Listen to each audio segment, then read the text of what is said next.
Mean Old Lion Media presents Corner Table Talk. Welcome to Corner Table Talk. I'm your host, Brad Johnson. Here we explore subjects related to food plus drink plus culture. As always, your questions and comments are welcome. You can reach me at brad@postandbeamhospitality.com. How does someone become a visionary? The word in this context is defined as a person with strong vision of the future. That doesn't mean they are always right, but often are.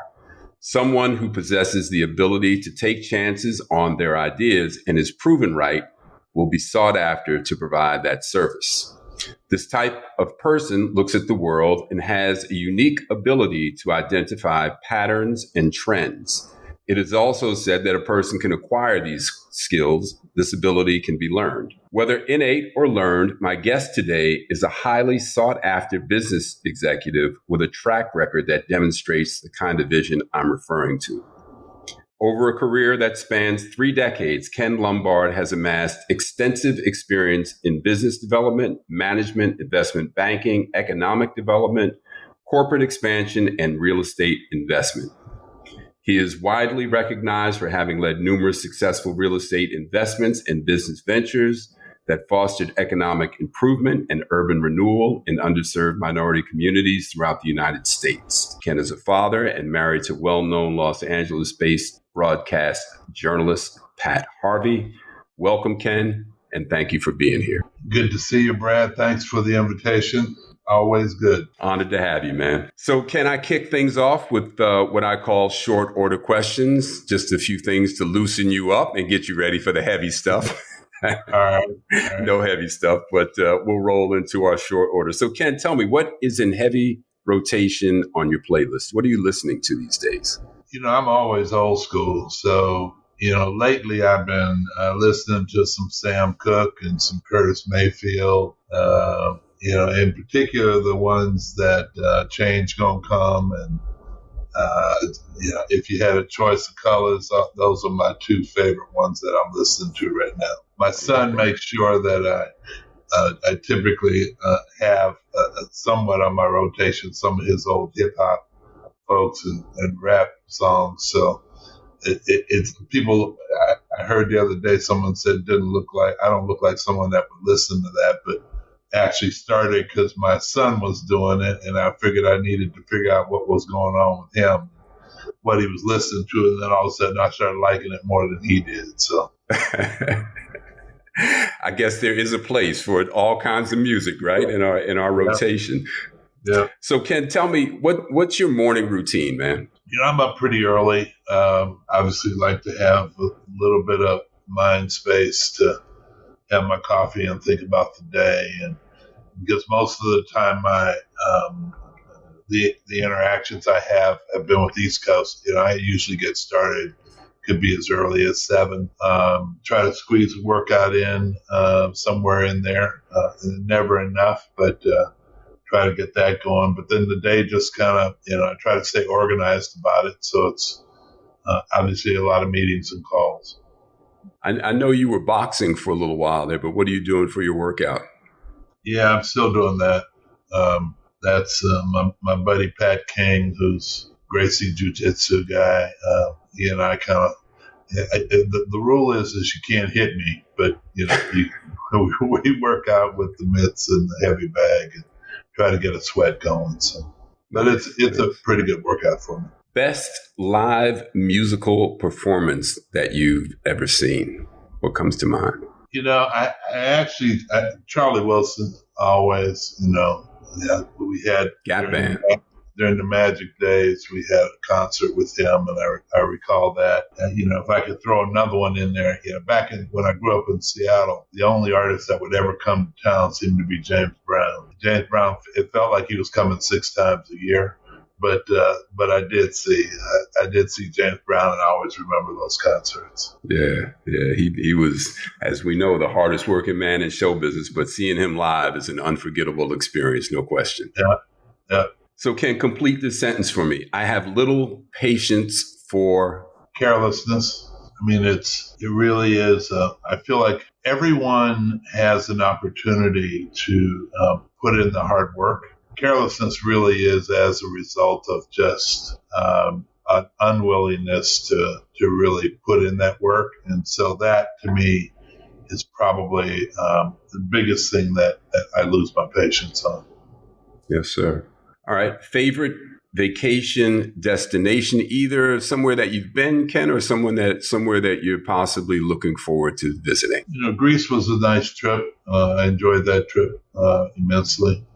And, we usually a Cabo, some form of Mexico, trip to Mexico and Hawaii are the favorite places to go. Okay. I mean, nowadays, though, you can't. I mean, it's with COVID and everything else, it's been so restrictive. It's travel's been kind of non-existent for a while. So hopefully we get back to that. Yeah, looking forward to that too. So, Ken, I know you're often on the advice giving side, but what is the best advice that you've been given? I think early on in some of the conversations I had, and I've been pretty fortunate to be around some very, very smart and talented executives way beyond me. And, I think an approach and advice that included never really accept the status quo and be willing to really push the envelope to see what the possibilities are is probably the best advice that I've ever been given. I grew up around a hardworking family, so that piece of advice was more ingrained in me as a kid early on, working in the dry cleaners, but and the various ventures that my family had. But those are probably the two best pieces of advice I've been given.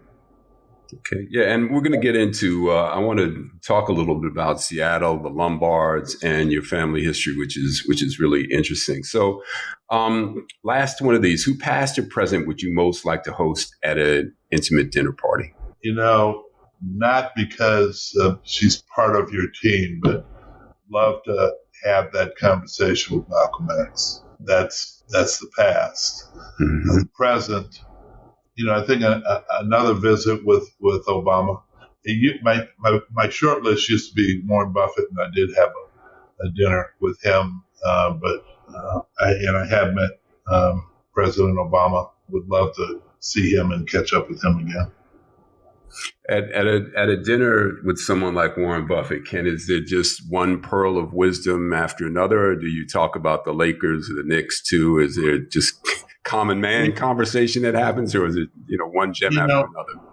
It was an interesting conversation, and I think the thing you walk away with is how the humble approach that he has. I mean, at the time he drove.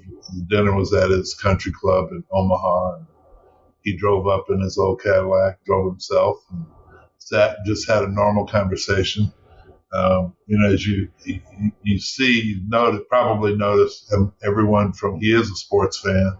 So it did kind of segue to that, with some of it in particular, Terrence Crawford, who's a fighter out of Omaha, who he supports, but you've seen him with others. And, just talked a little bit about it, but it was a very, very normal conversation. But you also want to just kind of sit back and listen to the pearls of wisdom.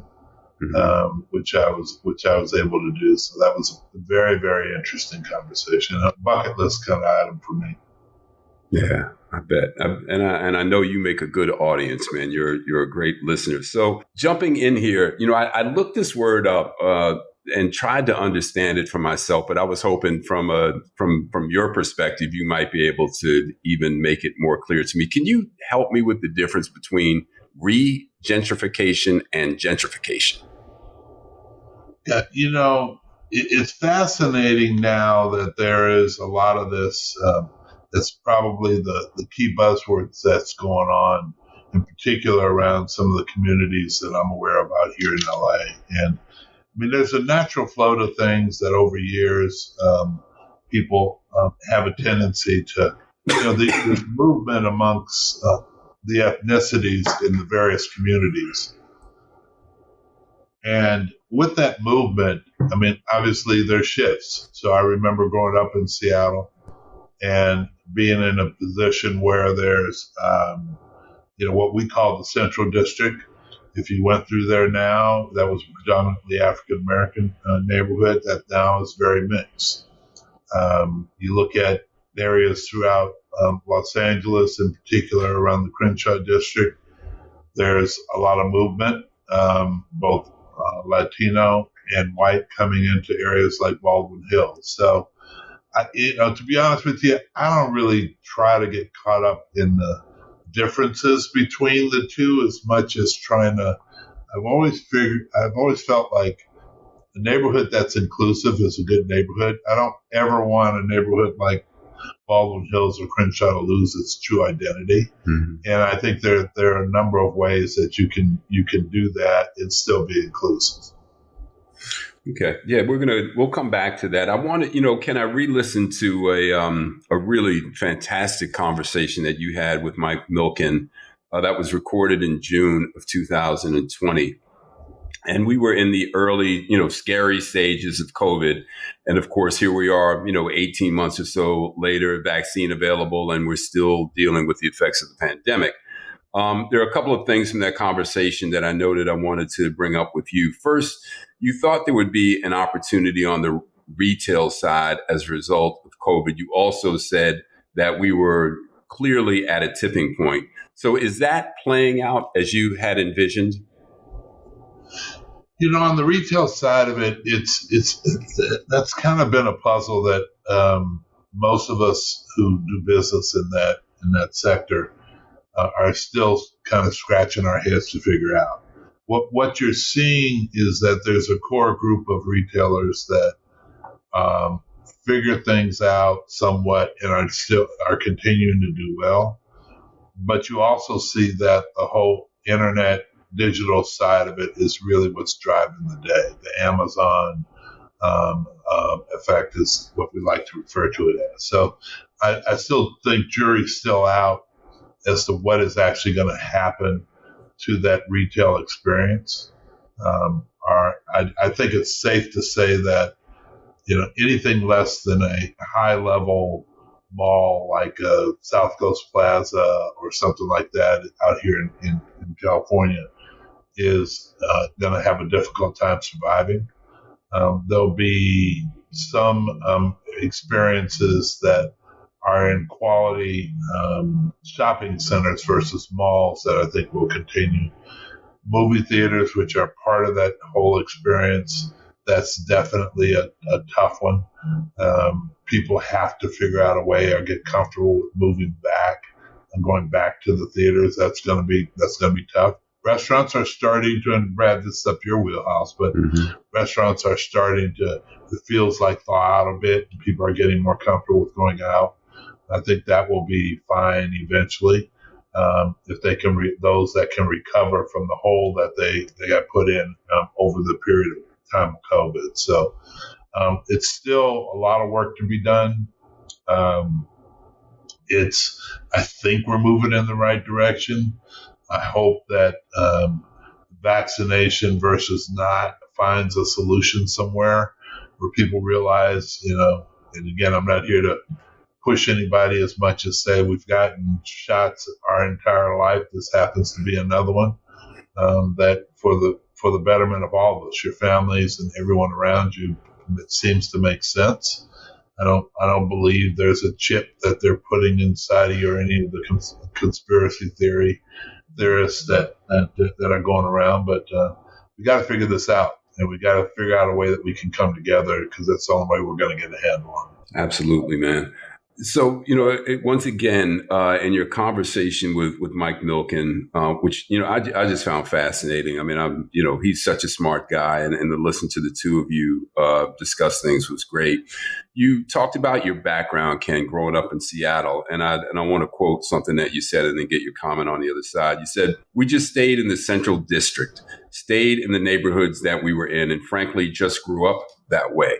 But in my day, going to school was very much a predominantly white type of environment. It was one of the things that you grow up understanding, how to deal with all people. But I always maintained my own identity. I mean, my family came out of Louisiana, and they were very proud to be African American and made sure I understood that. So Ken, you're a big guy in stature. You played Division I college basketball at the University of Washington. I didn't know you growing up, but I would assume that you grew early. You're also very smart. Again, I'm sure that showed up early for you as well. So what did it entail for you to maintain your own identity, and why was that important to you? I actually, at times when I think about it, one of the schools I went to, my high school was a Jesuit school. And as much as and as difficult as they were as teachers, the one thing that they did force us to is learn how to think. And I think part of that process and developing that part of, becoming a thorough thinker is what kind of allowed me to feel comfortable with being independent. And obviously there were life experiences along the way that kind of pushed you in that direction too. And that, my parents were always preaching that, don't follow. And I remember if there was something I came home and said, well, if they were doing it, and you get the proverbial, well, if he was going to jump off the bridge, would you jump off the bridge? Well, the answer is no, of course. But you never know how much those lessons become ingrained in your head. And for me, I just, whether it's through sports or what have you, I developed an approach that I felt I wanted to approach this with a high level of integrity. And I didn't really put people on pedestals. So, I respected authority, but I wasn't afraid to ask tough questions. And I wasn't afraid to say, no, I'm not going to do that, if in fact it was something that I felt was outside of what I felt, I needed to do to keep my reputation intact and maintain my integrity. So I never liked playing close to the edge on decisions that could potentially not only were risky, but were decisions that frankly just didn't seem right. And all those, I had numerous opportunities to test that, my response to those situations along the way. And it just became a whole lot easier, and I felt a whole lot better knowing that I had maintained the guardrails that I had placed around my own behavior. And on your business influence growing up in Seattle, I want to read something else that you said and get you to comment. You say, quote, people that were successful in the real estate business, those were all white entrepreneurs. And really, you found a parachute jump between that level of entrepreneur and the community and minority entrepreneurs. While I grew up around business all my life and was part of it, and family work there, and we all had jobs that I didn't appreciate at the time, I get what it taught me in terms of the work ethic, but I'm not sure it would be the business that I choose today or the chores that I would choose today. So can you unpack that a bit, Ken? I mean, I understand the value of the lessons of hard work and having a job, but I think you're making a bigger statement here. Yeah, I mean, growing up, early on, you saw that you were always kind of the only one in the room, whether it was at times in the classroom or whether it was throughout the course of it. And real estate became really clear to me that it was a predominantly white male driven type of industry. And, I grew up in a black neighborhood.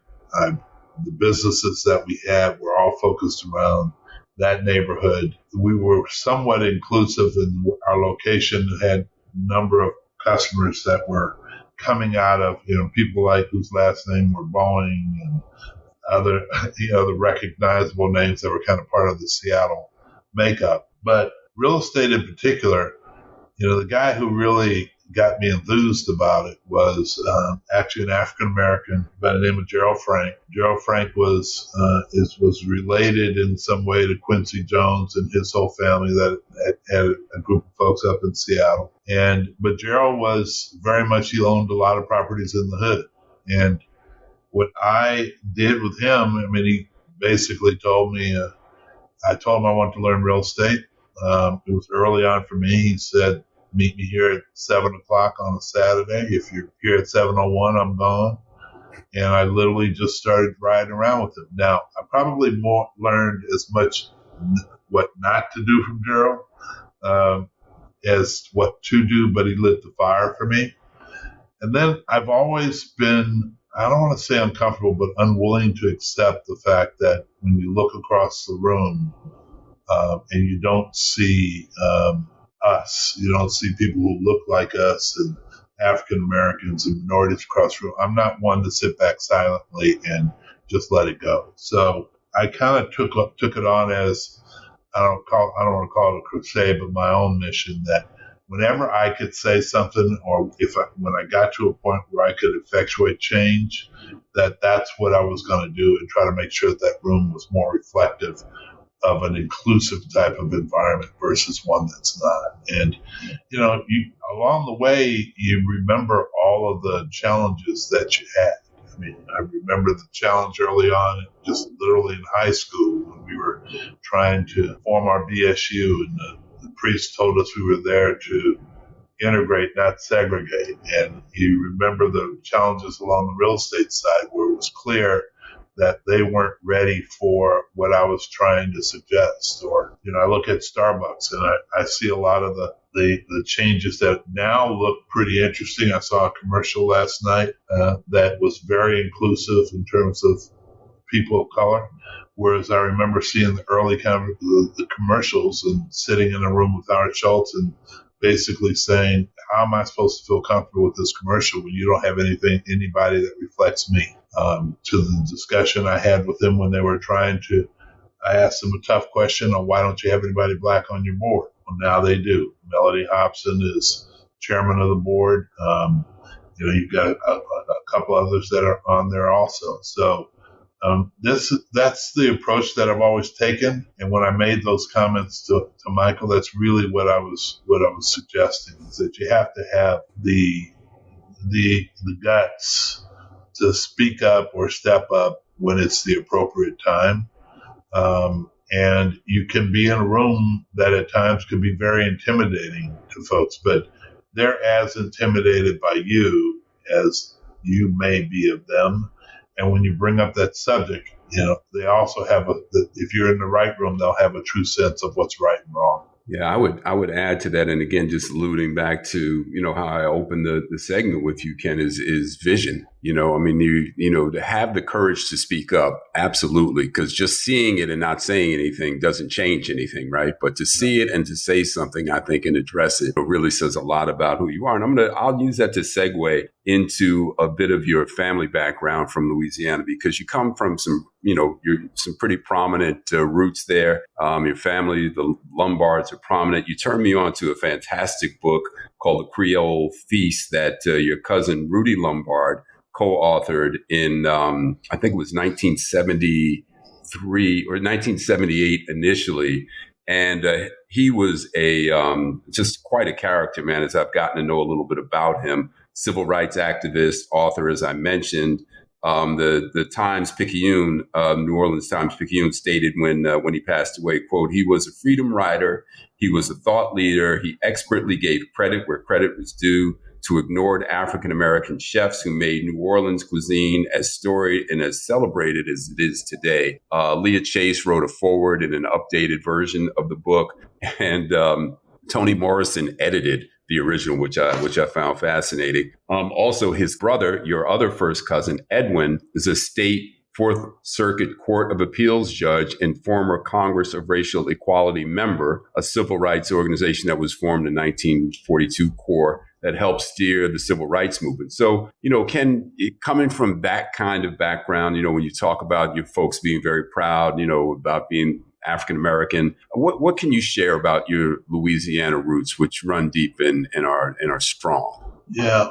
I think the main thing that came out of that, and if you talk to folks who really knew Rudy back in the day, the one thing that he had was no fear. And I think that probably something that is in the DNA, where, there's a lot about Rudy's history and what he did, including there's a landmark case, Lombard versus the state of Louisiana, which Rudy led and helped organize the early sit-ins at the restaurants to try to break that segregation barrier. And that case is one that he was part of and the point for, and just showed no fear about his whole approach on how he was going about fighting things that were wrong. And I think that there's a sense of what's right and wrong that becomes very passionate, and it's back to that unwillingness to accept the status quo. If you look at it and feel like you can clearly see that it's not the way that people should be treated. And so that was, there was a very strong sense of that we grew up with, and also a pride. Everybody grows. I remember as a kid signing my name, I'd signed Ken and then L. And my dad saw that and said, "What are you doing?" And I said, "Well, I'm signing, that's my name." He says, "No, your name is Ken Lombard.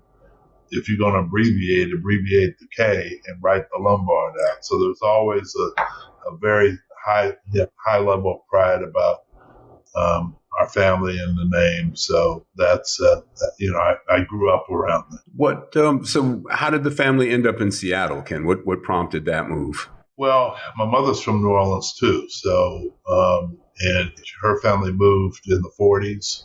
My dad had a group of his uncle, in fact, that had moved to Seattle in the late 30s. And so if you remember Seattle in those days, it was a stop. There's a number of military bases. And so folks who were drafted and heading off to the war, you had one of those as your stop. And that's how they became familiar with Seattle. So my dad ended up meeting my mom actually in Seattle. And they, he moved to Seattle in the early to mid 40s. That's how we got there.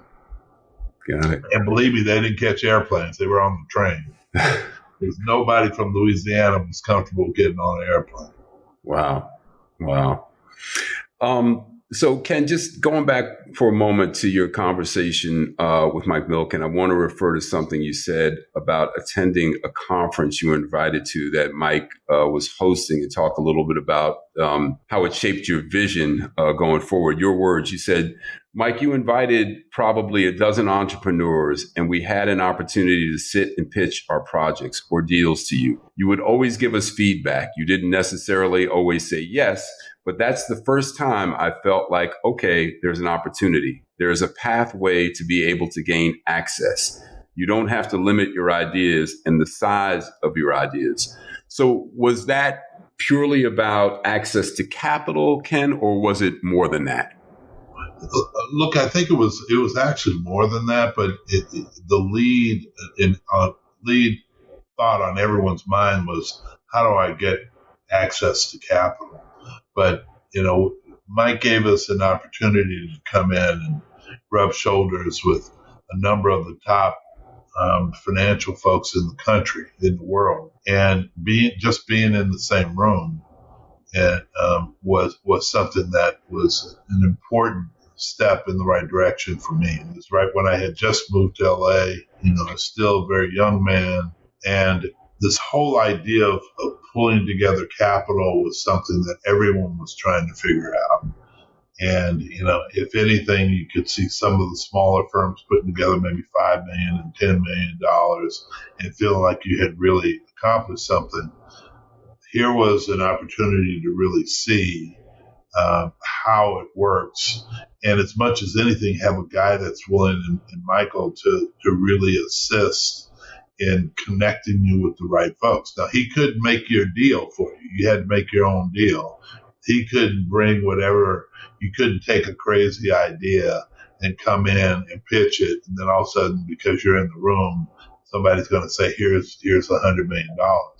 But you began to understand where the relationships were that you needed, where you needed to be, and what you needed to do to become successful. And some of the deals that came out of that, the Bertram Lee, when Bert Lee and Peter Bino put together their baseball, their football, the basketball deal that they did with the Denver Nuggets, that was kind of an offshoot of that. And and there are some big ones. The Beatrice deal that was done was also part of that, which was African American entrepreneur. Reginald Lewis. Reggie Lewis was funded by Michael Milken. So I mean, Michael's always not only been a friend, but I look up to him a lot because he's had the courage to really go after this and not be bashful about it and be inclusive of how and who's involved in the conferences, which started off as like the Predators Ball. And now, they have the Milken Institute, and they have their annual conference that, again, it's just an assemblage of a lot of capital in the room. And there's always, Mike goes out of his way to make sure that it's inclusive. Ken, there's a term that's floated around more. I don't know why recently, but this idea of imposter syndrome, where people don't feel like they've earned the right to be where they are. I don't ever get that impression about you. But when you found yourself in that room amongst other people who were looking to do what you were looking to do, and you saw a larger vision, did you feel that you belonged there at that time? Did you feel like you were in the right place? Yeah, I never, as I said, I don't really put people on pedestals, and I appreciated being there. Now, I didn't come in with a whole lot of ego, and I recognized where I was on the food chain in terms of my knowledge, my experience, and everything else, and I tried to make myself where it was I'd make folks comfortable with sharing information with me, and I remember there are times when I'd see people coming in and having a high-level conversation, and all they want to do is talk. And at the end of it, I saw one guy say, look, I'm here. You can spend your dime however you want. You can pick my brain, and I can give you some information, or you can keep talking. And when time's up, I'm going to leave, and you're not going to leave here with anything. And that really stuck with me, so that you got to make sure you understand who you're sitting across from, and really be in a position where you're allowing that your information flow to be such that you can walk out of there, one, understanding what you want to accomplish, and two, walking out of there having learned something. And I always tried to make sure that that's the way I approached it. But I always felt comfortable being in that room. And fortunately, I was able to do it early enough that I was able to build the confidence needed to be successful, no matter what the environment was or whoever was in the room.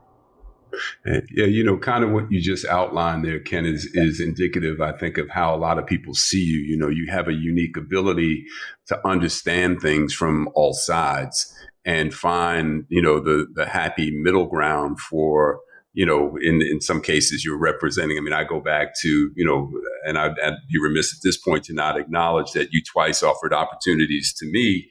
It makes you such a valuable executive. It's not just that you are capable of operating, at a very high level, but you also look to be inclusive, and you look to bring African-American, businessmen, entrepreneurs along, like you did, myself, and a couple of opportunities that you made available to me.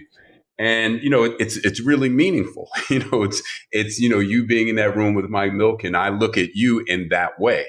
And, I'm really grateful that, that you thought of me in a couple of those situations. But, what is your thinking as it relates to how we help one another in that way, Ken? Because you have, made a name for yourself. Obviously, the work that you did with Magic got the most press, but you've helped lots of people, lots of businesses get started, lots of entrepreneurs get started that don't necessarily get as much press. But what is your thinking? Why is that commitment important to you? Well, look, I think it really is. I believe that we're better in an environment that's inclusive. I believe that we have a responsibility, those of us that have achieved a certain level of success, to reach back and help people. And for me, it's easy knowing that someone opened the doors for me, that I really have an obligation. And it's not like it's something, it's become a natural part of how I think about it. And I'm not afraid to make suggestions to others as to how they can become inclusive. I mean, I'm having conversations, whether it was the CEO at Seritage or even others, that whether it's at their board level, whether it's an opportunity that a smaller firm needs to be included in. I mean, the key is that they trust my judgment. And, if I need to allow that to provide leverage for others to be involved. So, it's kind of how I look at things. If I will look at it, a situation or a deal, and I automatically try to figure out, who's involved, who's not involved, who needs to be involved. And typically the who needs to be involved happen to be someone that looks like us, right? And is minority and African American. And I won't hesitate. And if I have the leverage to hold the deal up to make sure that something happens, I'll do it. Now, that's my responsibility. The responsibility that others have are to come in, put the work in, and make sure that, you don't disappoint. And don't just sit on your hands thinking that you have a protector and whoever brought the deal to you. And so, I mean, I hold folks accountable on that end too. And but if we do that together, then I think it always works. But look, Brad, you were easy. You were obviously a talented guy. You knew your business. I never questioned the integrity. And this was just something that if I could do anything to help, I was going to do it. And so, and obviously, as we became friends, each time I never had to worry about you not putting in the full time and energy to be successful at it. So I appreciate that, Ken. But, I have to say, each time, man, I felt like I became a better business person because I wanted to live up to what I thought that you saw in me, what you were willing to invest in me. So, I thank you for that. Ken, I recently had a conversation with a rising star chef out of New York, a guy named J.J.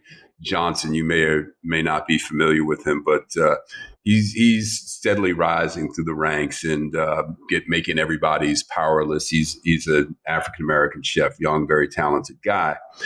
And we shared a frustration with the lack of, first, seeing the high profile, high net worth, wealthy music, sports, and entertainment icons backing well-established food brands, startups that aren't necessarily owned by African Americans, and frustrated by the inability to attract some of those high profile folks to our startups. Despite, this past year with all of the chatter around support Black owned, this is still really a challenge for us.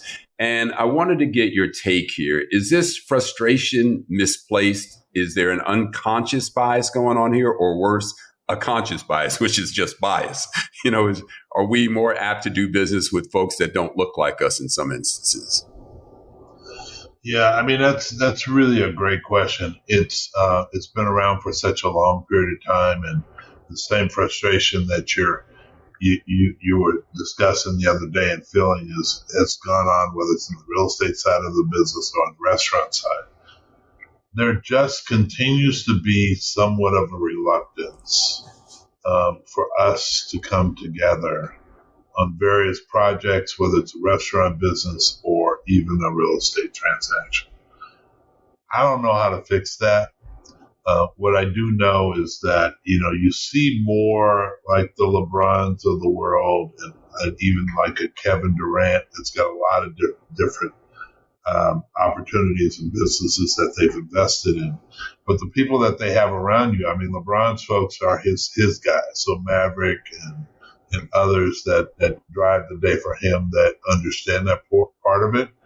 But as they don't necessarily go deeper into the community to really understand, and have as much of a commitment to go out and seek out opportunities with African American entrepreneurs. I mean, there's a commercial on TV now where you see a white guy and they're going through various comments along the way of this ad, and one of them is to say to invest in more Black businesses with Black entrepreneurs. I mean, that's something that we have to consciously decide we want to do. It doesn't mean that you're going to lower the quality of your investment criteria. It just means that you're going to go out and do the outreach to try to figure out and opportunity. And I think that'll begin to move the needle a little bit if we see more of that. We just haven't seen that today. Right. But we have to. It has to change. And you're seeing it in other segments of what's going on. You have impact investing.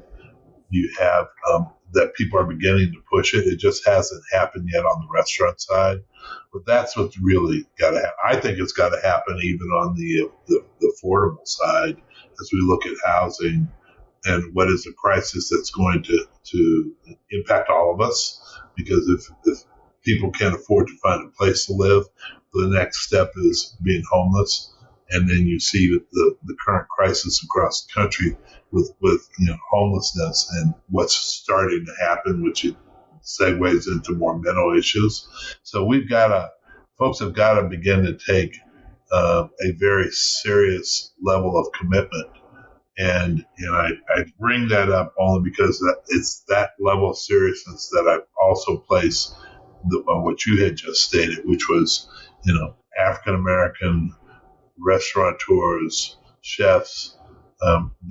There's great business opportunities there. You just have to take time to go and make it part of how you're seeking opportunities and searching those opportunities out throughout the country. Yeah, Ken, and on that note, of course, last year with the so-called racial reckoning following George Floyd's murder, some of the top companies in the country got called out for not having any African-American members on their boards, namely Google, Facebook, Microsoft, Amazon, all had zero. I know you mentioned Starbucks, does have someone now. And of course, a lot of others that I haven't named. There was a lot of attention on this issue a year ago. So from your perspective, Ken, has that attention manifested into a change that you see in some of those boardrooms? You're seeing it, but it's not happening fast enough.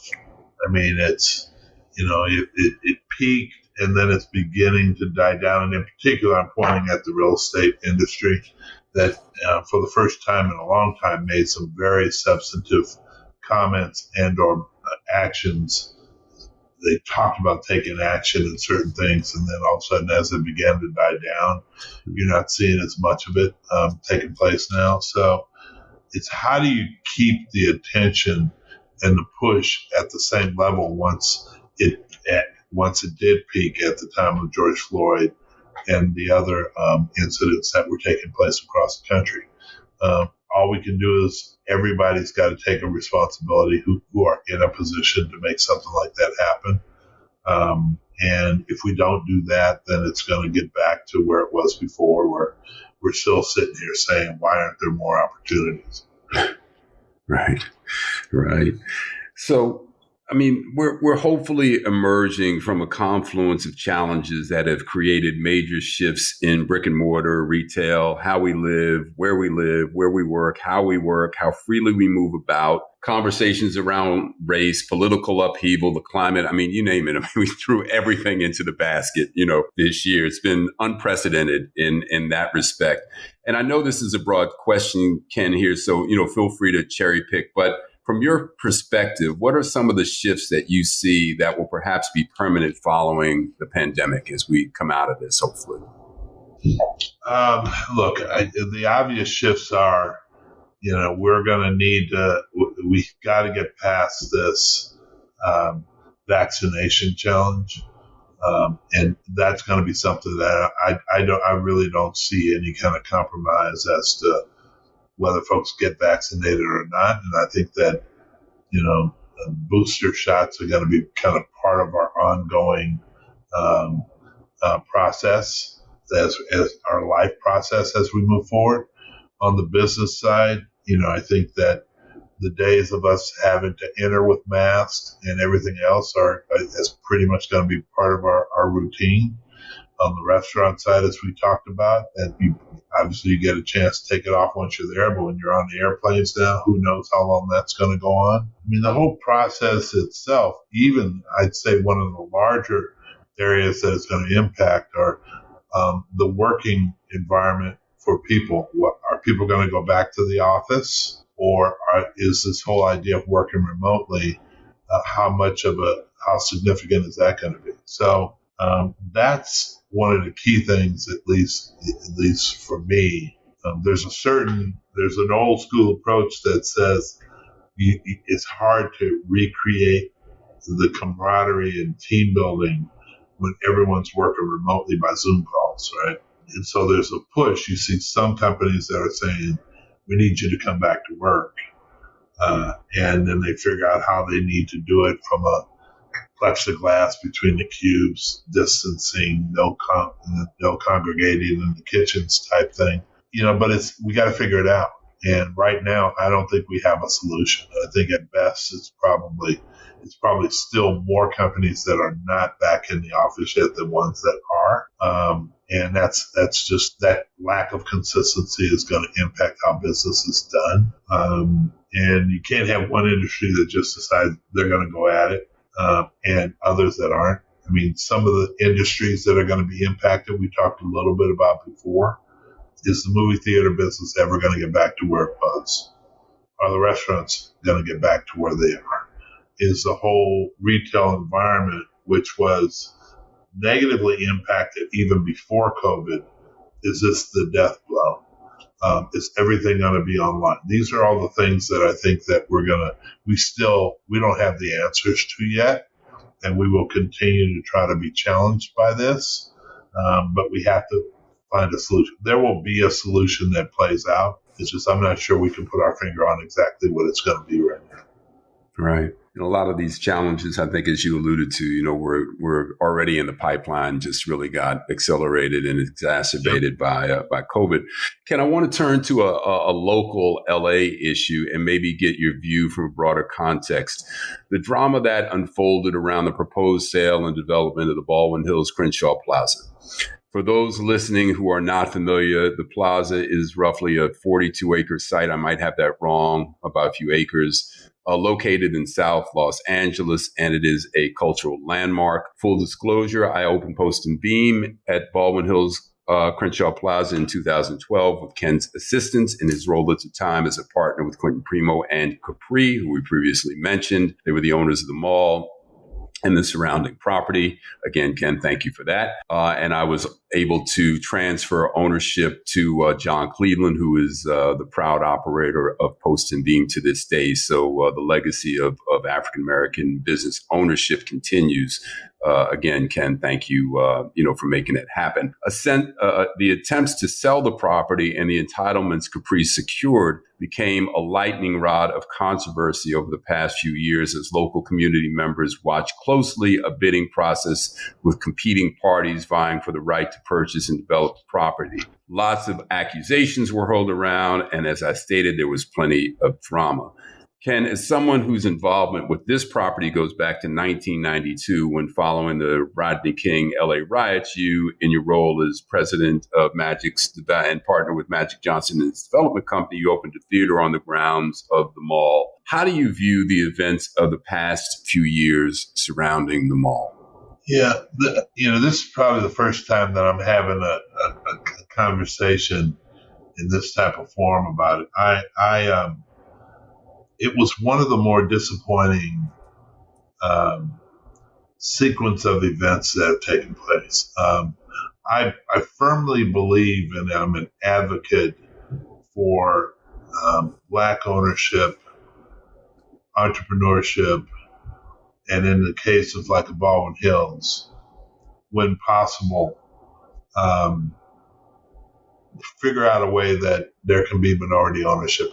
All of the other theories that are around it, which using gentrification as kind of a weapon to try to say it has to be Black owned, that has never worked over the years. And, as a result of that, it became very, very tense. It became, there were a lot of accusations, which were frankly, on the activist side, I'm not sure they even cared about how accurate their accusations were. When it starts getting messy like that, and when it becomes, if we can't have the deal, no one can have the deal. When you think about the millions of dollars that have been invested by folks that live in that neighborhood, that becomes a very self-serving approach that is not thinking about how that is going to negatively impact those folks' home values. And so I would have loved to have been able to say or figure out and support a African-American group that had come in with the appropriate capital and make the deal happen. But I was not willing to support a group that basically said, you're going to give this to us because of who we are and what we are. And no, we don't have the capital, or they put smoke and mirrors up to say they have X amount of capital. Well, it's a $200 million deal. And either you can see your way and understand and have the experience to be able to do that, or let's do this. Let's reset our goals. If we have X amount of capital, let's go start smaller and let's build our way up to figuring out, or figure out how you can position yourself to partner with whoever the group is that can come in and do the deal. But you can't partner with that group. And this is just me. I don't think we're at a point where folks need to come in and lay their body across the transom and go to the offices and homes of people that want to acquire these properties. There are already these entrepreneurs who are buying it were already saying they were going to be inclusive and their feet were going to be held to the fire to do it. But, you're threatening their homes, you're threatening their kids, you're threatening their lives. I mean, it got out of control. And look, I don't think if you have to fight, if you get into a battle, and this is clearly the type of approach that is going to win it, and it's going to be positive for everyone involved, including the folks that live in that neighborhood, then so be it. This isn't a kind of battle. It's not that kind of battle. It's a battle of trying to accumulate the right amount of capital, sit across from people who are getting into these deals, try to figure out how you can be part of it, because that was clear. Whoever was buying the project needed to make sure that they were inclusive and have some minority ownership in it, and they were all willing to do it. They didn't get past the screening process if they did. So I'm glad that it ended up closing. It was a long time coming. I did whatever I could to try to advise folks on the ownership side as to how to make that decision, and what was right and wrong with the various folks that were bidding on it. And I think it ended up in good hands. Now, at this point, it's the responsibility of the group that bought it to make sure that they live up to their responsibilities, and there are checks and balances in place to make sure they do that. They still have to come and get approval for certain things. So I think it ended up well, but it was way too painful. There were way too many accusations. It frankly simply got out of control. And it's a real estate transaction. It's a private real estate transaction. And you had Capri in the catbird seat initially, and running the project when I was involved. Somehow, whatever was going on with Capri, they lost that position. And at the end of it, the group that stepped up was white, and they got some minority ownership in it, and they're going to be inclusive in terms they met with the community. I mean, the Baldwin Hills community, Ladera, View Park, they've met with all those folks who are very vested in making sure that something gets done, and they're going to move it forward. So ended well, but it was it was an embarrassment, frankly. Yeah. Well, Ken, it kind of led to my next question, but you pretty much already answered that. And, you took me back to when we were contemplating Post and Beam back in 2011 or so. You had me go around with your son, Jason, to various community boards, church groups, what have you, something that I had not thought to do prior. I'd never had the opportunity. I was always busy trying to raise capital, sign a lease, but you took all that off of my plate. and encouraged me to go around with Jason to meet these folks face to face and hear what they wanted, in terms of a place and, on the grounds of the mall. And it accomplished a number of things. One, it gave me a direct relationship to some people that I got to know even more so over the years because they became customers, but it showed the community that we were involved in listening to what they, what their wants were. And they were very inclined to support us, and they did. And, your vision about that really guided us in the way that we needed at that time. And it pained me to see what happened with the mall when knowing someone like you is in the orbit. Use you. You already have the roadmap for how to do this, and that it devolved the way that it did. And it was painful to watch. So, my question was, how should the community interact? Because obviously the concerns are legitimate in terms of not wanting to lose our cultural imprint, if you will, as the new group takes over. But is there a way that you see a community involvement that works, that where there's a methodology that works for that involvement in terms of its interaction with the ownership group? Yeah, look, I think they have a good process in place. Hopefully the disruptive factor in there that came in and really had more interest in being disruptive than it did trying to sit and share real ideas. Hopefully that has kind of died down somewhat. They still say they're going to try to figure out ways through litigation to get them all. Look, I lived through this, by the way, early on when I first moved to LA, when Tom Bradley was mayor and Alexander Hagan was the guy who was going to develop it. And a lot of the same types of conversations were taking place then. And the result was, Hagan bought the mall. The mayor supported him, and they figured out ways to be inclusive. But I knew Hagan, and I know the current owner, David Schwartzman, and it's a different day, and he had to go through a different level of hurdles to get to this point. And I think just keep the process in place with Baldwin Hills Estates, the Empowerment Group, the Ladera Heights Group, all the block clubs, and continue with a very consistent level of communication early on. And if they do that, and I know David will, and as long as the community continues to evolve, I think it'll end up in the right place. But don't sit back on your hands, not do anything, not communicate anything, and then all of a sudden you look up and you feel like something's not right the way it's ended up. I say that as a hypothetical only because I know the process in place, and as you mentioned, my son Jason is also very, very involved in that.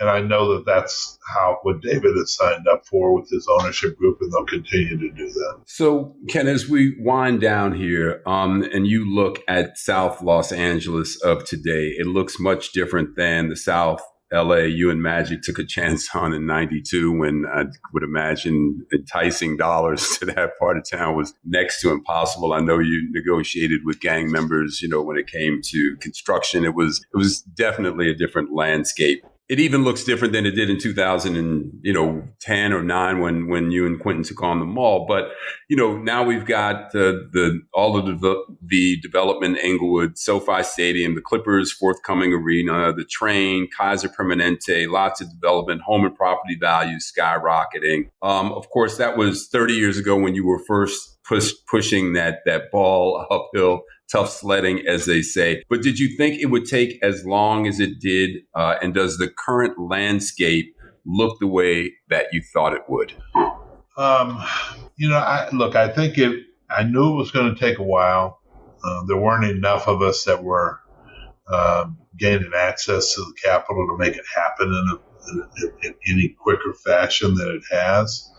But the size of the opportunities have been interesting. The Inglewood redevelopment, whether it was the Forum initially, the racetrack going away, SoFi, Clipper Stadium, even the retail developments along Century Boulevard, those have all been very interesting to me. And The same type of thing needs to happen in the Crenshaw corridor. And I think that obviously not a stadium coming in, but we need to go from the 10 freeway down to Inglewood and be in a position where we see the significance of development opportunities. The projects are a little bit tougher because there's normally more than one owner and a lot of bureaucracy around it, and governance. As you look at, projects along Slauson or even coming up along Stocker in the corridor, you're starting to see some of that. I've always felt like the Baldwin Hills project was kind of the anchor of that whole corridor. And so we need to see that one moving forward quickly, and the others will follow. Lombard Park is a hodgepodge of ownership, a little bit different, but also enough land mass that you can really do some interesting things. And as much as anything, it's a balance. It's not just retail. I think there's housing that needs to be involved in this. And as much as anything, the one thing I agree with on the activist side is that everyone has to make affordability part of the equation. And we cannot continue. And I know inside of some of the larger organizations that I'm privy to, when it comes to low income and affordable housing, some cities give an opportunity for a developer when he's building a project to pay a fee to avoid the affordability side of it.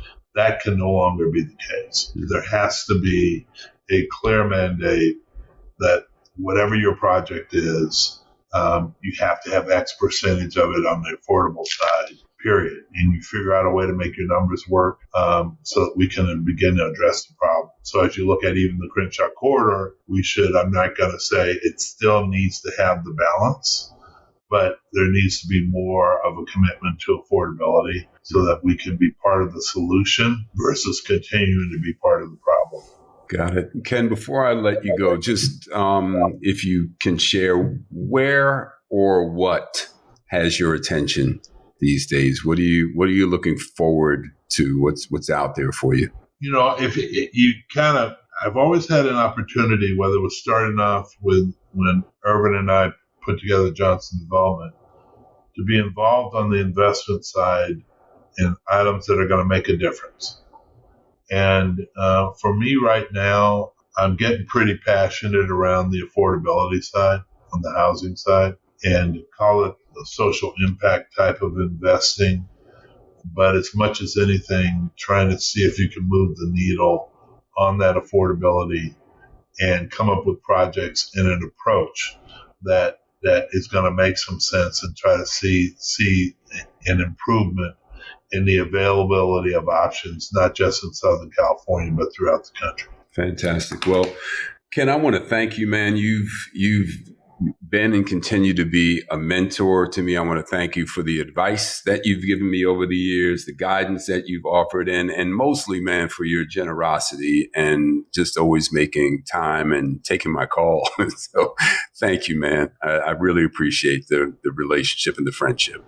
Well, likewise, Brett. I mean, you and I are friends and will always be friends. And I always do whatever I can to help, as I know you'll do when I pick up the phone and say, "Hey, Brad, I need your help on something." So, and I appreciate the invitation. So, congrats on the success of your podcast. And sounds like life in Florida is doing good things for you. So, it's good to be virtually connected still, man, if not physically. Yeah. So, thanks again, Ken. Great to see you, man. Likewise.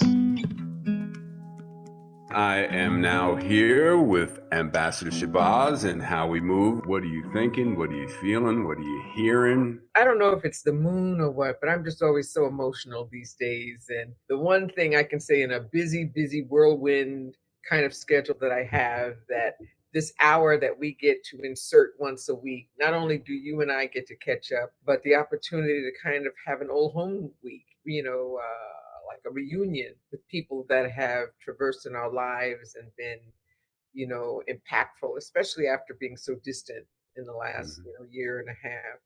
And so listening to Ken Lombard and reflecting the way he entered and showed up and moved around in areas that a lot of people wouldn't touch, in Los Angeles was really, really important. And for it to come in the frame of a tall, quiet, Black man just doing the work and actually manifesting in a way that the cross section of populations could commune, right? And real business. And, I start thinking about people in history like Benjamin Banneker, who is like, a mathematician and surveyor.